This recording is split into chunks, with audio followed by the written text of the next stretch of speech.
नमस्कार दोस्तों, स्वागत है आपका A to Z स्टोरीज अद्भुत ऑफिशियल पर। साधु संत फकीर गुरु रहबरों की सदा ही जय जयकार।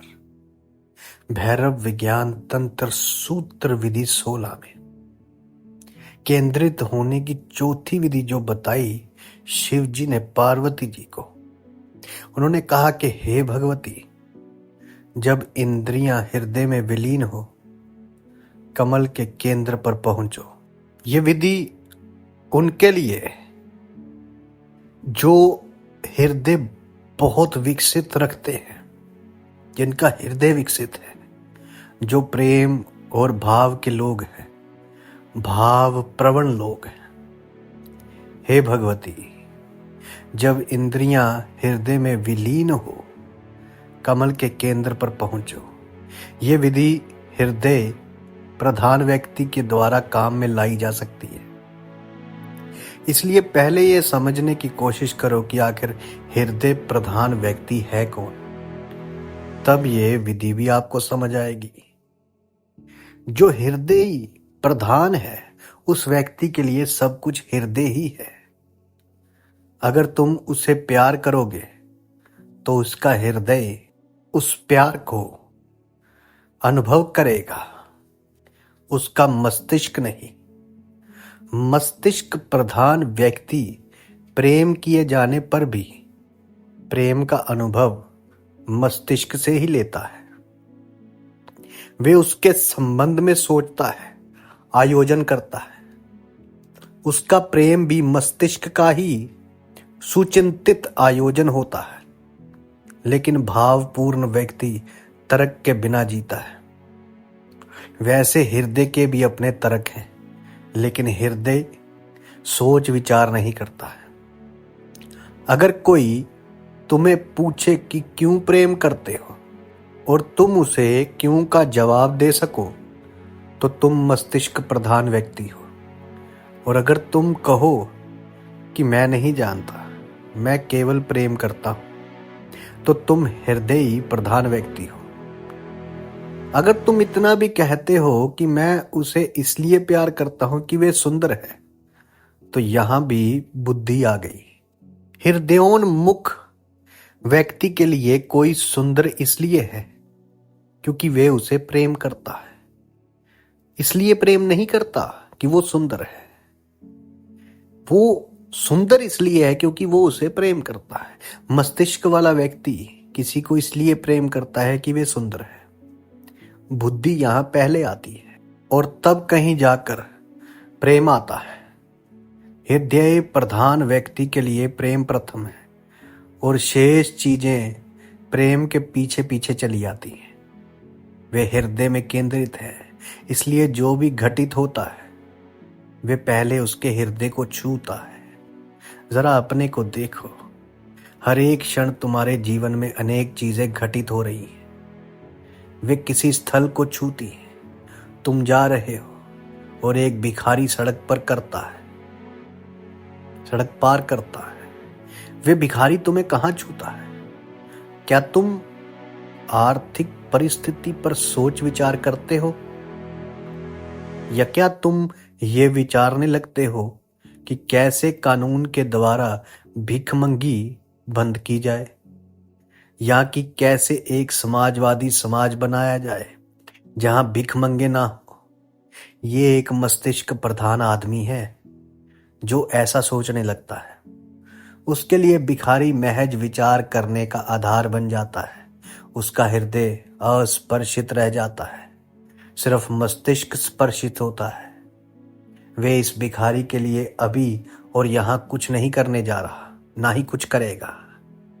नहीं, वे साम्यवाद के लिए कुछ करेगा।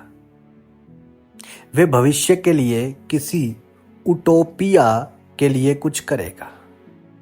वे उसके लिए अपना पूरा जीवन भी दे दे, लेकिन अभी तत्क्षण वे कुछ नहीं कर सकता है। मस्तिष्क सदा भविष्य में रहता है, हृदय सदा यहाँ और अभी रहता है। एक हृदय प्रधान व्यक्ति अभी ही भिखारी के लिए कुछ करेगा। ये भिखारी आदमी है, आंकड़ा नहीं। मस्तिष्क वाले आदमी के लिए वे गणित का आंकड़ा भर है। उसके लिए भीख मंगी बंद करना समस्या है। इस भिखारी की मदद की बात अप्रासंगिक है। तो अपने को देखो, परखो, देखो कि तुम कैसे काम करते हो। देखो कि तुम हृदय की फिक्र करते हो या मस्तिष्क की। हृदयोन्मुख व्यक्ति हो तो ये विधि तुम्हारे काम की है। लेकिन ये बात भी ध्यान रखो कि हर आदमी आने को ये धोखा देने में लगा है, अपने आप को धोखा देने में लगा है कि मैं हृदयोन्मुख व्यक्ति हूं। हर आदमी सोचता है कि मैं बहुत प्रेमपूर्ण व्यक्ति हूं, भावुक किस्म का हूं, क्योंकि प्रेम एक ऐसी बुनियादी जरूरत है कि अगर किसी को पता चले कि मेरे पास प्रेम करने वाला हृदय ही नहीं है तो वे चैन से नहीं रह सकता है। इसलिए हर आदमी ऐसा सोचे और माने चला जाता है। लेकिन विश्वास करने से क्या होगा? निष्पक्षता के साथ अपना निरीक्षण करो, ऐसे जैसे कि तुम किसी दूसरे का निरीक्षण कर रहे हो, और तब निर्णय लो, क्योंकि अपने को धोखा देने की जरूरत क्या ही है और उससे लाभ भी क्या है। और अगर तुम अपने को धोखा भी दे दो तो तुम विधि को धोखा नहीं दे सकते। इस विधि को धोखा तो कतई नहीं दे सकते, क्योंकि विधि शिव जी की बताई हुई। क्योंकि तब विधि का प्रयोग करने में तुम पाओगे कि कुछ भी नहीं होता है। लोगों से मैं पूछता हूं कि तुम किस कोटि के हो। उन्हें यथार्थ कुछ पता नहीं होता। उन्होंने कभी इस संबंध में सोचा ही नहीं कि वे किस कोटि के हैं।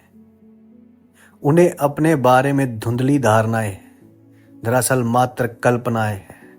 उनके पास कुछ आदर्श हैं, कुछ प्रतिमाएं हैं, और वे सोचते क्या, वो तो चाहते हैं कि हम वे प्रतिमाएं हो जाएं। सच में वे है ही नहीं, और अक्सर तो ये होता है कि वे उसके ठीक विपरीत होते हैं। इसका कारण है कि जो व्यक्ति जोर देकर कहता है कि मैं हृदय प्रधान आदमी हूं, हो सकता है वे ऐसा इसलिए कह रहा हो कि उसे अपने हृदय का अभाव खलता है और वे भयभीत है। वे इस तथ्य को नहीं जान सकेगा कि उसके पास हृदय नहीं है। इस संसार पर एक नजर डालो, हर धड़कती हुई चीज दिल नहीं होती। इस संसार पर नजर डालो, अगर अपने हृदय के बारे में हर एक आदमी का दावा सही है तो वे संसार इतना हृदयहीन नहीं हो सकता। यह संसार हम सबका कुछ जोड़ है, इसलिए कहीं कुछ अवश्य गलत है, वहां हृदय नहीं। सच तो यह है कि कभी हृदय को प्रशिक्षित ही नहीं किया गया, मन प्रशिक्षित किया गया है, इसलिए मन है। मन को प्रशिक्षित करने के लिए स्कूल है, कॉलेज और विश्वविद्यालय है, लेकिन हृदय के प्रशिक्षण के लिए कोई जगह नहीं है। और मन का प्रशिक्षण लाभदायक है, लेकिन हृदय का प्रशिक्षण खतरनाक है, क्योंकि अगर तुम्हारा हृदय प्रशिक्षित किया जाए तो तुम इस संसार के लिए बिल्कुल व्यर्थ हो जाओगे। यह सारा संसार तो बुद्धि से चलता है। अगर तुम्हारा हृदय प्रशिक्षित हो तो तुम पूरे ढांचे से बाहर हो जाओगे। जब सारा संसार दाएं जाता होगा तुम बाएं चले जाओगे। सभी जगह तुम अड़चन में पड़ोगे। सच तो यह है कि मनुष्य जितना अधिक सुसभ्य बनता है, हृदय का प्रशिक्षण उतना ही कम हो जाता है। हम तो उसे भूल गए हैं कि हृदय भी है या उसके प्रशिक्षण की जरूरत है। यही कारण है कि ऐसी विधियां जो आसानी से काम कर सकती थी, काम नहीं कर पाती। अब अधिकांश धर्म हृदय प्रधान विधियों पर आधारित है। ईसाईयत, इस्लाम, हिंदू तथा अन्य कई धर्म हृदयोन्मुख लोगों पर आधारित है। जितना ही पुराना कोई धर्म है वे उतना ही अधिक हृदय आधारित है। तब वेद लिखे गए और हिंदू धर्म विकसित हो रहा था। तब लोग हृदयोन्मुख थे। उस समय मन प्रधान लोग खोजना मुश्किल था, लेकिन अभी समस्या उल्टी हो गई है। हृदय प्रधान लोग नहीं मिलते। तुम प्रार्थना नहीं कर सकते, क्योंकि प्रार्थना हृदय पर आधारित विधि है।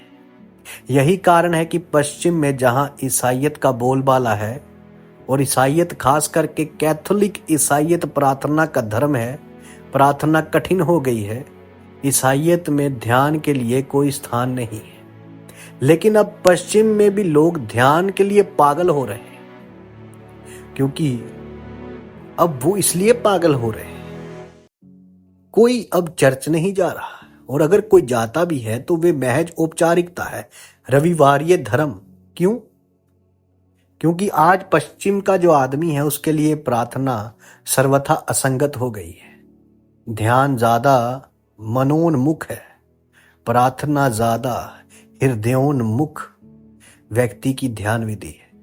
ये विधि भी हृदय वाले व्यक्ति के लिए ही है। इसे समझे। शिवजी कह रहे हैं कि हे भगवती, जब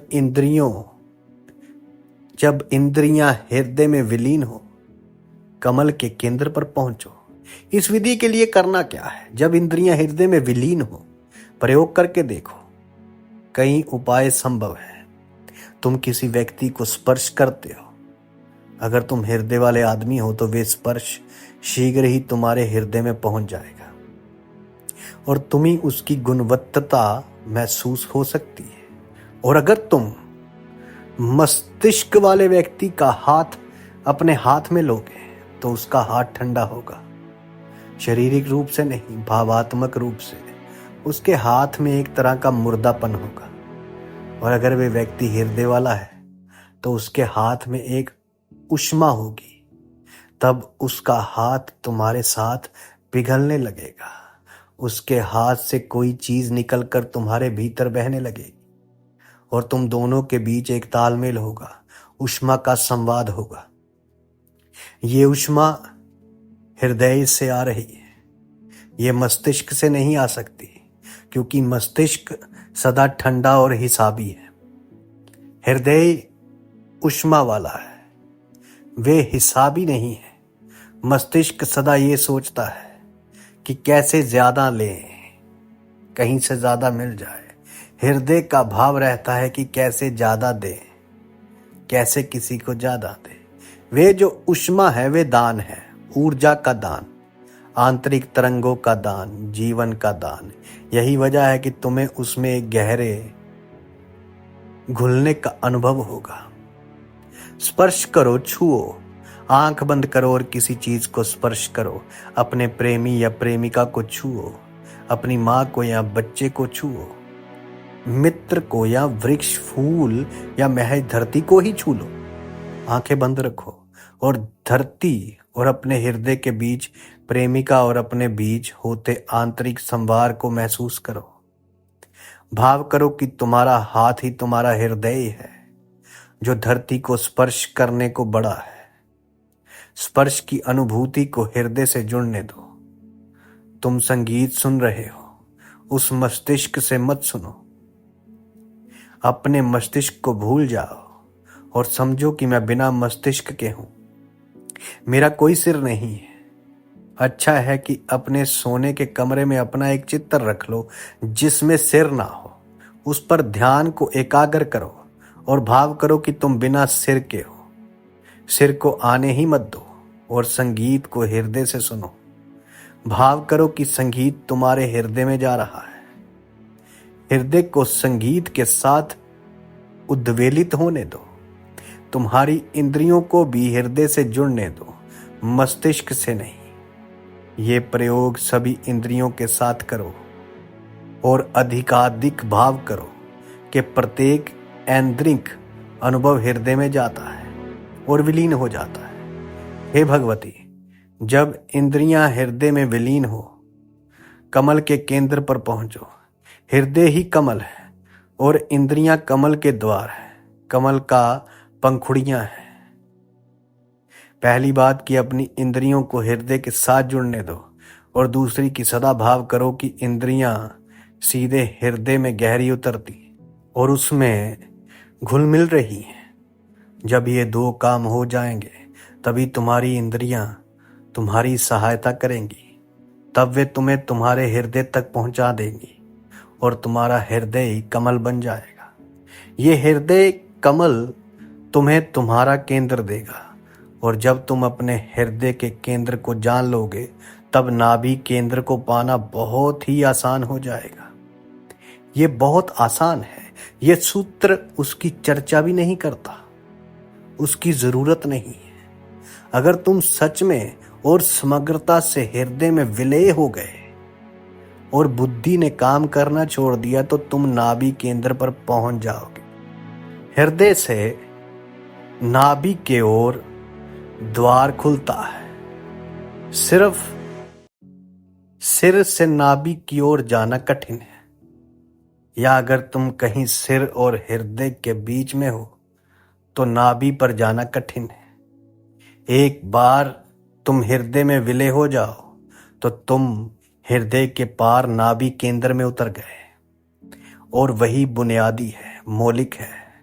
यही कारण है कि प्रार्थना काम करती है वहां पहुंचकर, और इसी कारण से जीसस क्राइस्ट कह सके कि प्रेम ईश्वर है। अब ये बात पूरी सही नहीं है, लेकिन हाँ, प्रेम द्वार जरूर है। अगर तुम किसी के गहरे प्रेम में हो, किसके प्रेम में हो उसका महत्व नहीं, प्रेम में हो और प्रेम ही महत्व है।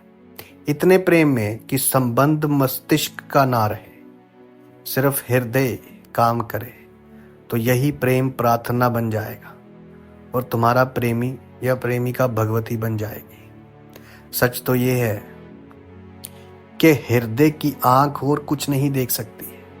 ये बात तो साधारण प्रेम में भी घटित होती है। अगर तुम किसी के प्रेम में पड़ते हो तो वे तुम्हारे लिए दिव्य हो उठता है।